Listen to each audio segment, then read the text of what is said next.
Well, everybody flooded into this area looking for gold. Not much gold was found, a little bit of gold, but a lot of people kept finding the same thing around here. You'll see if you walk along the river, this beautiful white rock. That white rock is limestone. Video 10 on camera number 1 on Thursday, July 17, 2024. Coming into Rincon, heading. I think we're heading towards Santa Cruz. I don't know what dimensions of the compass. Probably west, maybe, or north. Not north, west, maybe.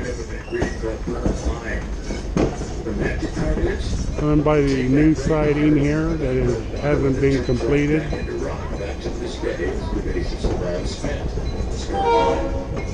This straightaway we're in used to be the town of Rincon. This was a big limestone area up to the right with the rock kilns. To the left were the homes of the factory workers. 1950, Samuel Henry Cowell, last surviving son of Henry Cowell, decided to donate 1,500 acres to the state park. With a proviso they name it after his dad, so this is Henry Cowell Tree State Park, and this was part of it. The kilns were improved. First thing the state did came in and removed all the buildings. They didn't want people to come in here and try and homestead and knock down the kilns. So this was a Western metropolis, also referred to as the town of Summit. We just crested our highest point, we're 320 feet above the beautiful Pacific. Now we're starting to head downhill. It's not a big deal to you and I, that's a big deal to an engineer. Going uphill, there's no big deal. Like pulling a giant trailer, there's no steering. We're going downhill, an engineer has a unique problem. All the slack and all these cars he wants to ride in. The engineer has two brake handles. One is called the jam or independent. That activates the brake pads on the outsides of the wheel. That's the locomotive. The other one's called the universal train brake. That activates the brake pads on the entire truck. The skill is to use those two in concert in such a way that you take the slack out and we don't feel it. Maybe put a little bit of brake in the back, stretch it all out, or roll up in front and have the cars right in. That's pretty interesting about the brakes. That's cool. So there's a scale to it? Yeah. Have you met my friend Jerry? I'm not sure. How are you? Hello, This is my hi son. Ricky. Murphy. You're Murphy? Murphy. I'm his son. Hello, I like meeting you, Murphy. Nice to meet And you. this is Calvin, my Hi, grandson. Calvin. Hello, buddy. That's Oh, Jerry. oh, cool. Got the GoPro? Oh, yeah. Nice. So I got a delivery, huh? That's Yep. John's son. I Yes, didn't know Abby. that. Never seen him before. I didn't look inside the No, box. I looked at a couple of videos on that box. There's kind of like a hole in the box in the middle. and I First think time it's ever because met the John's Amazon son. driver had to bring it up by himself. Oh. And it's like it's this long, and there's a handle on each side, so like by yourself. Yeah. That's So what I it was like. wasn't Amazon. We're approaching Highway 9 crossing. Yeah. And there's another part to it inside. What's it? You discovered mines instead of gold.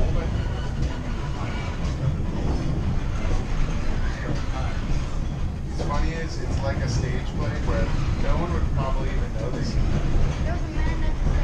Even when you looked at me, I'm like, what, you messed up? Yeah, you messed up. It's up.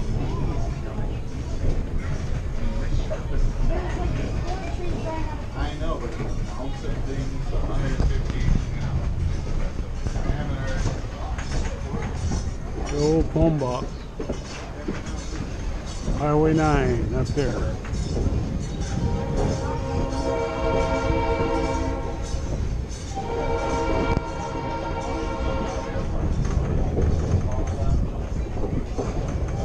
(2:28 p.m.) approaching Highway 9, heading downhill. That Highway 9 is when me and Frank went down when we left Roaring Camp that day this year. We went down Highway 9 there. It's kind of scary. I haven't done it in a long time. I did my e-bike.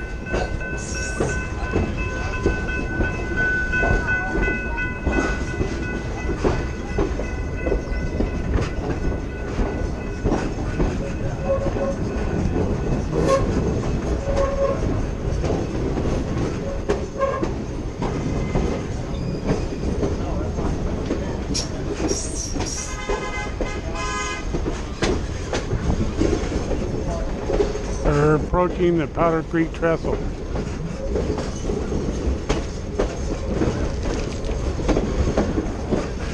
Continue on video 10. July 17, 2025.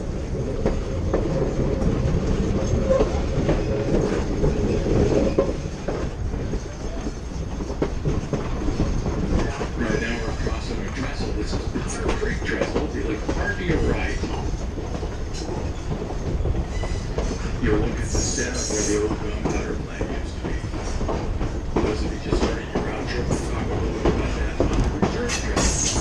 You got quite nice, you might catch a glimpse of the single-lane covered bridge on the Registry of National Historic Landmarks. It's a 68-foot bridge, single lane, so you have literally a little stoplight. The residents use it, they have a little green light before you get into the bridge.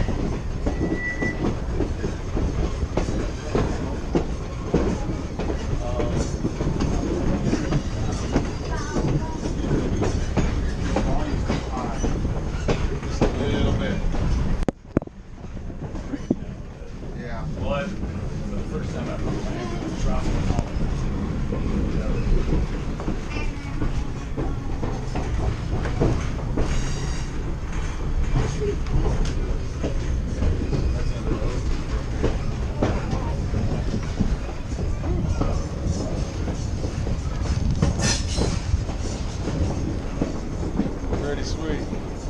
What a nice day. It was a nice day to meet you. Thank you, buddy. I hope I'm your buddy. You are. Thank If you. you're my dad's buddy, then you're my buddy. There you go. Buddy by association. All right. I feel happy now. Oh yeah. I feel everlasting happiness when I heard that. Oh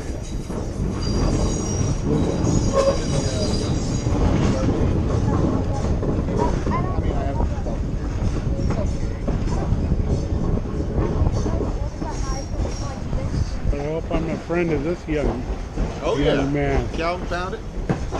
There you go. Calvin's also a good friend. Yep.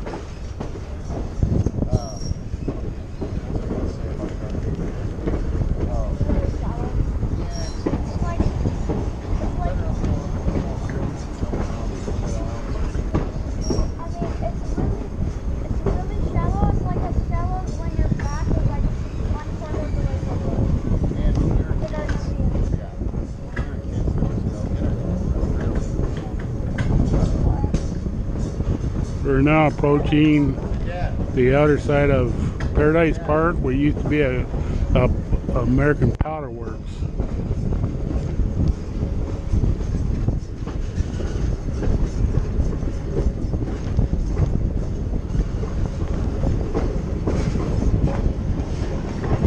Right there was the siding that went down into Powder Works.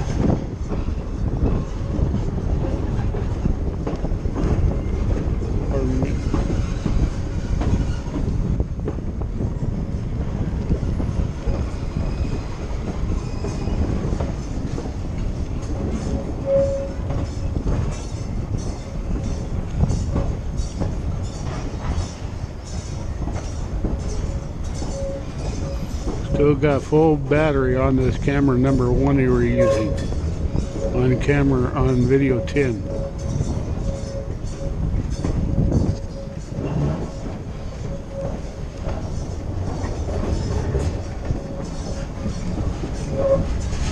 locomotive we're right behind, the old 2641, is a diesel electric. What that means is there's a huge diesel engine up there. V16, 16-cylinder. Each of the cylinders is like one of those round big tubs of ice cream. That huge diesel engine. Paradise Park right now. Generator that puts electricity into wheels down below the locomotive or traction motors. Kind of an engine that makes its own juice. You know, if you were to change the oil on that locomotive, it's 800 quarts of oil for an oil change. Now, when it started its life, it was called an F7. That was way back in 1949, built by the Electromotive Division of GM. Back then, it was called an F7 locomotive. Just look at it all like it looks right now. It was a streamliner. It matched the widths of the cars that it closed. You may have had one of those if you had an electric train. Problem with the old F7s is you could back them up and see where you're going. You came down from the boardwalk with us. You may have noticed our locomotives made a 180-degree turn. As we came down from the boardwalk, we were backing up. Santa Fe took 100 of their F7s into Claiborne, Texas in 1972 and made them into converted F7s. They're CF7s, C stands for converted. What they did is they made the hood much narrower to a catwalk on the outside. It used to be a catwalk on the inside. So when the engineer's backing his locomotive up, he can look straight ahead along that narrow hood and see where he's going. Likewise, the same thing with the tire.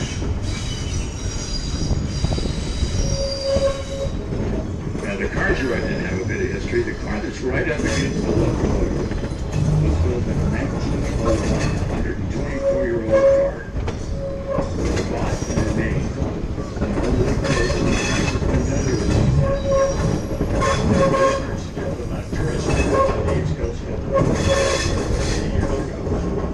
Black cars are for various and sundry industrial settings. One of them was used during World War II to haul tanks around the war effort. In the video 10.